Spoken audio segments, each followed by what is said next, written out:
Hai, perkenalkan, namaku Nadia. Aku adalah seorang mahasiswa yang masih berjuang untuk mengembangkan diri agar dapat menjadi pribadi yang lebih baik lagi. Sedikit cerita, aku adalah orang yang sangat pasif saat aku menduduki bangku SMA. Pada saat itu, aku merasa bahwa berada di lingkungan baru di mana aku tidak kenal dengan siapa-siapa merupakan hal yang paling menakutkan dan menyiksa. Rasanya aku ingin segera kembali ke zona nyamanku. Seringkali pemikiran ini terlintas di pikiranku. Sebenarnya aku ingin sekali berubah. Aku ingin menjadi seseorang yang aktif dan produktif.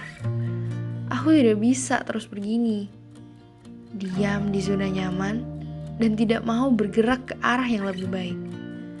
Tapi aku sendiri pun bingung, aku harus mulai dari mana?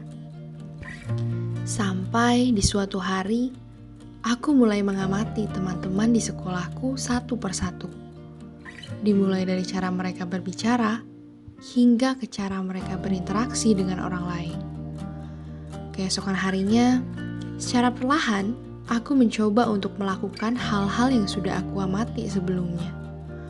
Namun, sesuai dugaan, aku merasa tidak nyaman karena aku tahu betul bahwa ini bukanlah aku yang sebenarnya. Aku merasa aku sedang menggunakan topeng dan sedang berakting menjadi seseorang yang tidak aku kenal. Aku menangis di pelukan ibuku. Aku terus-menerus menyalahkan diriku sambil tetap menangis. Ibuku memelukku erat sambil membelai rambutku. Dia berbisik kepadaku, "Kamu tidak perlu berubah menjadi seseorang yang bukan dirimu. Kamu cukup menjadi dirimu saja." Tanpa disadari, aku mulai terbiasa untuk berbaur dengan orang lain. Mencoba hal-hal baru yang belum pernah aku coba sebelumnya, seperti mengikuti lomba, sampai tampil di berbagai acara di sekolah. Aktivitas sehari-hariku menjadi cukup padat dibandingkan sebelumnya. Ibuku selalu memberiku UC 1000 agar aku tetap sehat dan daya tahan tubuhku tetap terjaga. Tak terasa, kini aku dihadapkan pada satu rintangan baru, yaitu dunia perkuliahan.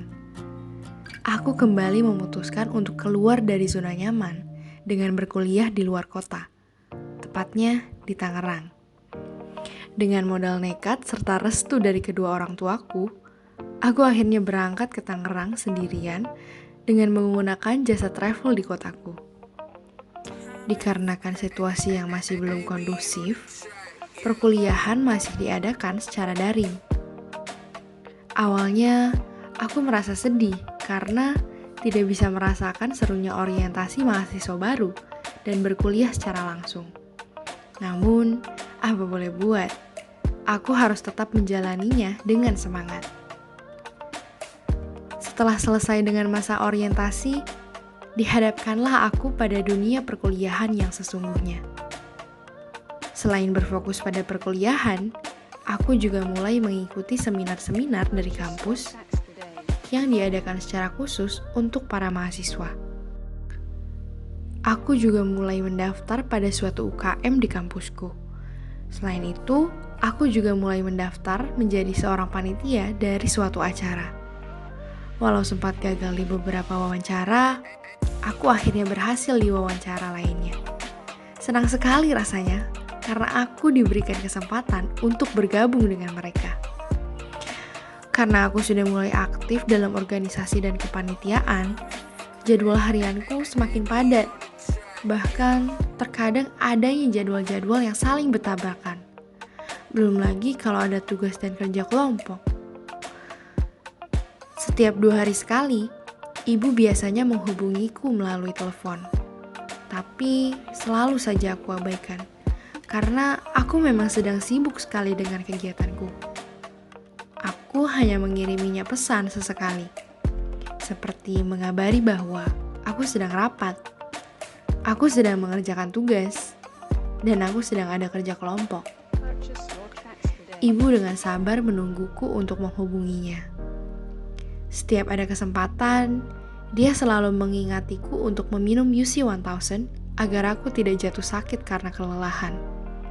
Ternyata benar kata orang, kita akan merindukan suasana rumah ketika kita sudah pindah keluar kota. Aku rindu ibu dan bapak.